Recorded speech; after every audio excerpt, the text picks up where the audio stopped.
La sophistication de marché, globalement, c'est qu'est-ce qui se passe dans la tête d'un prospect quand il est multi-exposé à du marketing. Comment perdre du poids? Comment perdre 3 kilos? Comment perdre 3 kilos en 3 semaines? Comment perdre 25 kilos en 3 jours sans faire de sport ni régime?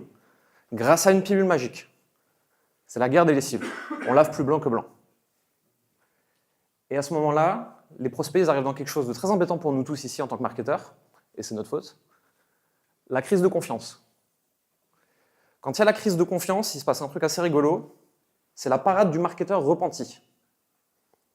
Qui sait ce que c'est? C'est-à-dire pas de blanche. Alors j'ai merdé, j'étais comme ça avant, maintenant j'ai changé. Exactement. Et là, il y a tous les marketeurs qui arrivent en disant « J'ai fait des erreurs pendant 3 ans, je suis désolé.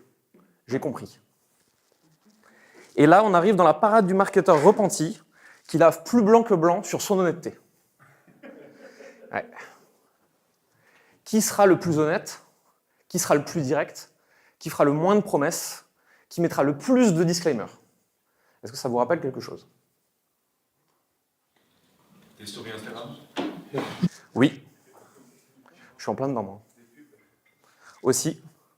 Globalement, tout le marché du make money, de la perte de poids, de la séduction, de la santé, etc. C'est exactement ce qu'on vit actuellement. Du coup, en plus de ça, comme ça ne suffisait pas des prospects qui ne nous font plus du tout confiance, on ne peut plus du tout dire ce qu'on veut. Si vous faites aujourd'hui une promesse chiffrée ou timée, et que vous ne pouvez pas prouver légalement, document à l'appui, que 100% de vos clients ont pu avoir ces résultats, et les ont eus, vous êtes dans la merde. Qu'est-ce qui se passe actuellement aux États-Unis, et qui va arriver chez nous incessamment sous peu, parce que vous vous doutez bien que la DGCCRF y surveille ce que font la FTC. Traffic and Funnel, vous connaissez?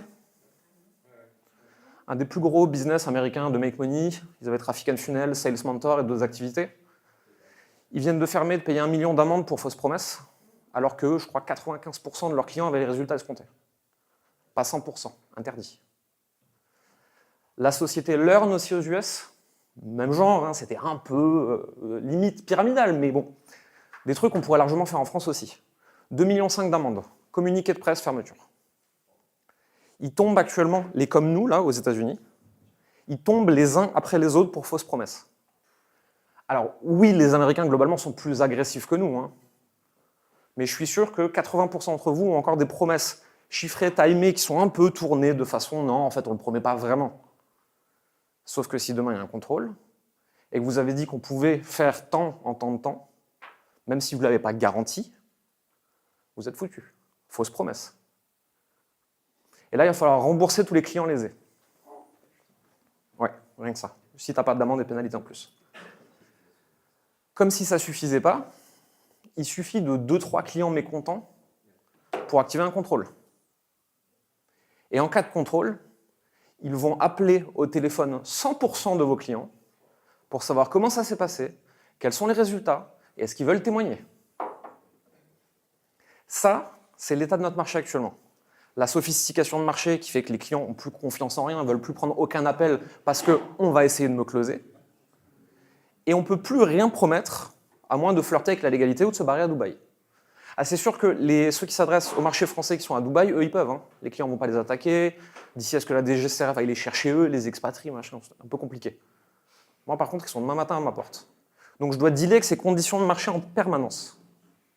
Et sûrement que vous aussi. Qu'est-ce que ça change donc, cette évolution du marché? Qui date des dernières années, globalement, c'est pas très vieux. C'est plus possible d'être aussi agressif qu'avant dans ses promesses marketing.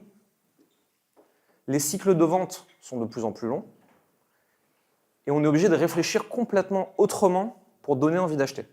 J'ai choisi volontairement d'écrire